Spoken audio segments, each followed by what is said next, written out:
Korsel mendadak keos gegara darurat militer, Presiden di ujung tanduk. Keputusan mengejutkan Presiden Yoon Suk Yeol untuk mendeklarasikan darurat militer pada Selasa, tanggal 3 Desember tahun 2024, malam memicu kegemparan politik di dalam negeri. Langkah ini menjadi puncak dari serangkaian konflik dengan oposisi domestik, media, bahkan partainya sendiri, Partai Kekuatan Rakyat, People Power Party, PPP.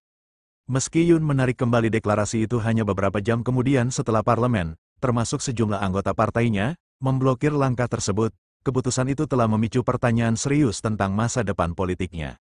Deklarasi darurat militer Yoon memerintahkan para dokter yang sedang mogok kerja untuk kembali bertugas di tengah konflik seputar reformasi kesehatan. Namun, langkah ini ditolak oleh parlemen, yang memaksa presiden untuk mencabutnya. Adapun Yoon beralasan ada kekuatan pro-komunis dan pro-Korea Utara yang mencoba mengganggu stabilitas negara.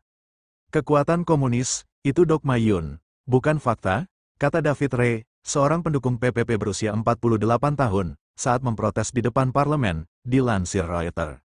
Jenny Town, dari lembaga pemikir Stimson Center berbasis di AS, menggambarkan langkah tersebut sebagai tindakan putus asa dan berbahaya, yang bisa mengakhiri masa jabatan Yoon.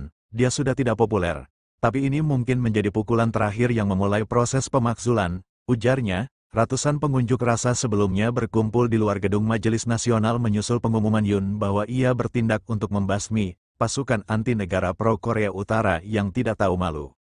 Massa di Seoul bersorak ketika Majelis Nasional memilih untuk menolak dekretnya dan menyerukan penangkapan Yoon, meneriakkan, hapus darurat militer, dan tolak darurat militer. Helikopter berputar-putar di atas kepala saat petugas bersenjata berbaris dan berusaha memaksa masuk ke dalam gedung, di mana staf parlemen berusaha mendorong mereka kembali dengan alat pemadam kebakaran agar anggota parlemen dapat bersidang untuk menolak dekret tersebut. Latar belakang konflik Yoon memenangkan pemilu presiden pada 2022 dengan margin terkecil dalam sejarah Korea Selatan.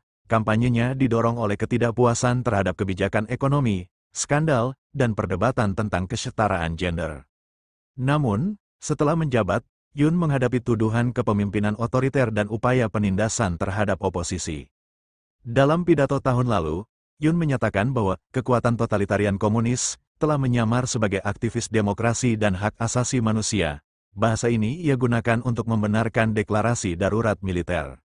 Kebijakannya yang keras terhadap serikat buruh, dokter yang mogok kerja, serta penyelidikan terhadap istri dan pejabat tinggi pemerintahnya memperburuk ketegangan dengan Partai Demokrat Korea, oposisi utama yang memenangkan 175 dari 300 kursi di Majelis Nasional pada pemilu April lalu. Sejak menjabat, Yoon dikritik atas erosi demokrasi di Korea Selatan. Indeks kebebasan pers negara itu turun dari peringkat 47 ke 62 dalam laporan tahunan Reporter Without Borders.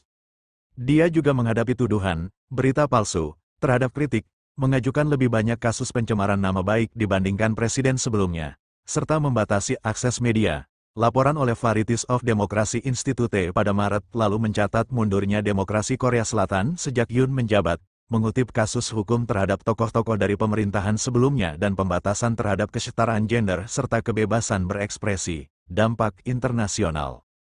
Langkah Yoon juga menimbulkan kekhawatiran internasional. Mason Richey, profesor di Universitas Studi Luar Negeri Hankook di Seoul, mengatakan bahwa deklarasi darurat militer membuat Korea Selatan tampak tidak stabil. Ini akan berdampak negatif pada pasar keuangan dan posisi diplomatik Korea Selatan di dunia, ujarnya. Seorang diplomat barat, yang berbicara dengan syarat anonim, mengatakan langkah ini akan mempersulit pembicaraan tentang keterlibatan Korea Selatan dalam upaya diplomatik multinasional. Krisis ini menempatkan Yoon dalam posisi politik yang genting, dengan beberapa pengamat menyebutkan kemungkinan pemakzulan. Partainya sendiri, PPP, telah mendesak agar Yoon mencabut darurat militer. Han Dong-hun, mantan orang kepercayaan Yoon yang kini memimpin PPP, juga mengkritik langkah tersebut. Meski Yoon berhasil menarik kembali deklarasi itu, dampaknya terhadap stabilitas politik dan kepercayaan publik terhadap kepemimpinannya masih belum bisa diprediksi. Dengan situasi yang terus memanas, masa depan Presiden Yoon dan stabilitas Korea Selatan berada di ujung tanduk.